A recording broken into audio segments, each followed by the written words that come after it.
Pubco Studios in Oklahoma City. You're watching The Press Row. I'm Jenny Carlson here with Barry Trammell. Time for our 5 in 5 segment. We've got 5 topics, about a minute each for those 5 minutes. Barry, let's get right to it and talk about the speech heard around the world. Kevin Durant's most valuable player speech. Favorite part, what was it?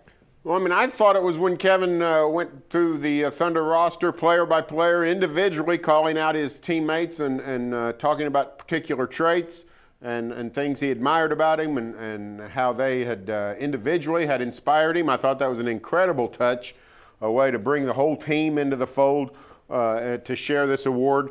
You hear often people thank their team, but to go one by one and spend 12 minutes literally talking about 14 guys, I just thought that was an incredible moment for the Thunder organization and this team in particular. Yeah, that was pretty special, as was Kevin Durant talking about his family, his mom.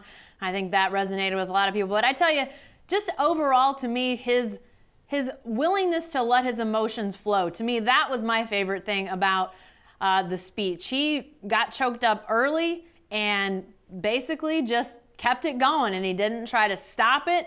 When he got emotional, he was emotional. He cried, he stopped, it was just what was in the moment, and he allowed it to happen. And I think so often, athletes are supposed to put on a facade and not be like that, and people in general are publicly are supposed to maybe not show that. And so I think for him to be that emotional, really be who he was, to me, that was my favorite part of it. It was a really, I don't know if we'll ever see anything like it again, frankly. All right, Barry, what about this? Let's talk about this playoff series between the Clippers and the Thunder, tied up at a game apiece as we talk. The Thunder wins this series if Russell Westbrook keeps playing like he's been playing these last 4 games. Charles Barkley says Westbrook hadn't changed in 3 years. He's changed in the last 4 games. He's not jacking up threes. He's not shooting as much. He's got almost 10 assists a game in those 4 games, 2 against Memphis, 2 against the Clippers. To me, it just shows this is still a guy that's willing to be coached, a guy that's willing to sort of transform himself. He's been playing spectacularly. He's shooting well over 50% against the Clippers. If he plays like this, the Thunder will have a serious edge. Yeah, I like Westbrook. If they win that point guard battle, you got to like the Thunder. But I think the Thunder wins this series if they continue to lock in defensively like they did in Game 2. We saw them have breakdowns in Game 1, just mentally not where they should be all the time, physically not maybe fighting through screens or around picks like they should.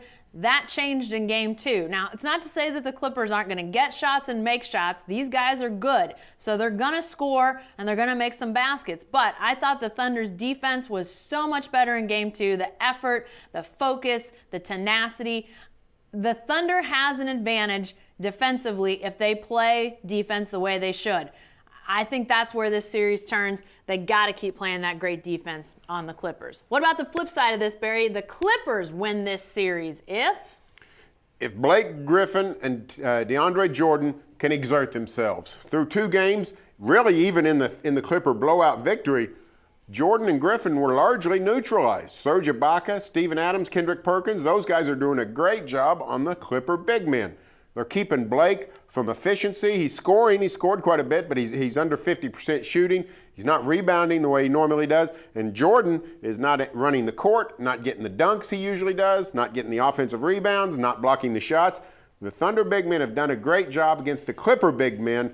If the Clippers want to win this series, they've got to get their big men going. I think the Clippers win this series if they keep the role players under control. Doc Rivers made the point after Game 2 that as good as Durant and Westbrook were, they can live with Durant and Westbrook getting a lot of points. What they can't live with is everybody else getting what they got in Game 2. You saw Kendrick Perkins having a great night offensively. You saw Thabo Sefolosha having a great night offensively. And let's remember that while those guys were excelling, you saw guys like Reggie Jackson and Caron Butler continuing to struggle. So if those guys get going, offensively, the Thunder becomes a huge handful for the Clippers. So the Clippers feel like if they allow Westbrook and Durant to do what they want to do, they can still win, but not if they let those other guys go crazy. So I think they got to get those other guys under control, and right now we're not seeing it. So the Clippers got some work to do if they want that to happen. All right, Barry, our fun question of the week. We interrupt these NBA playoff talks to remind you that, hey,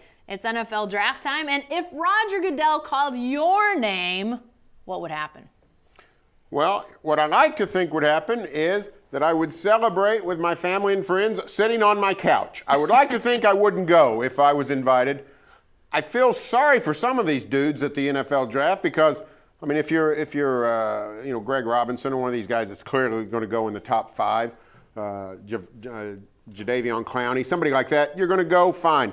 But if you're one of those iffy guys, not sure, and we get to the 15th pick, the 20th pick, the 25th pick, and you hadn't been picked, this is a recipe for disaster. I think I might just say, you know what, I think I'm going to hang out here. Maybe go play golf in the afternoon, maybe do some laundry, and take my chances with my own family and friends. If I had to be in New York, I wouldn't do anything outrageous. I'm no G.K. McCoy. I would not set a trend. I wouldn't come out and bear hug the commissioner. Probably just come out and shake his hand. See, now I would go for the hug. I love that tradition. Gerald McCoy, our very own from Oklahoma City, went and bear hugged the commish, really kind of started a trend. I love that. See, I can't do a cartwheel. I can't do a backflip, but I think if I got called, if you've got the athleticism to do that, why wouldn't you? Justin Gilbert, can you do a backflip? Do it on stage. Come on. But you're a hugger, so that's... I'm a hugger. What can I say? All right, lastly, let's talk a little bit more NBA. You mentioned Charles Barkley, but what's more true, Barry? Kenny Smith or Charles Barkley? During Game 2's coverage, Kenny Smith saying Russell Westbrook could win an MVP in the next couple years. Charles Barkley saying Russell Westbrook hasn't changed in 3 years. What's more true? The question's way too long. You could have shortened it. More true, Kenny Smith or Charles Barkley? Question mark. That's all as far as you have to go. It doesn't matter to what you're referring. Kenny Smith is always more true than Charles Barkley. Charles Barkley does not deal in truth. Charles Barkley deals in entertainment. Hyperbole. He's trying to be funny, and he is. That's why he's on the tube. Kenny Smith, meanwhile, knows quite a bit about basketball. Chuck does too. The difference is Kenny Smith sort of pays attention. Barkley really doesn't. So which one's more true? Clearly Kenny Smith. On any subject about the NBA, Kenny Smith knows more about it than Charles Barkley. Well, and yeah, I would agree with that, and especially even to this point that those two guys made. I mean, do I think Russell Westbrook is going to win an MVP in the next couple years? If he continues to play alongside Kevin Durant, it's going to be really difficult because I think Kevin Durant's going to continue to be one of the best players on the planet.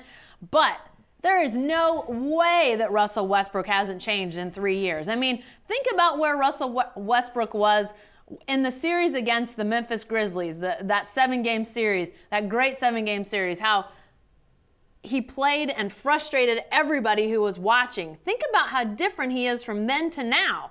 Charles Barkley saying he hasn't changed from then to now? It defies logic. In some ways, he's a completely different player. He's way better than he was 3 years ago. Yeah, I think Charles Barkley has backed himself into a corner. Hey, be sure to stay with the best coverage team anywhere at newsok.com and every day in the Oklahoman.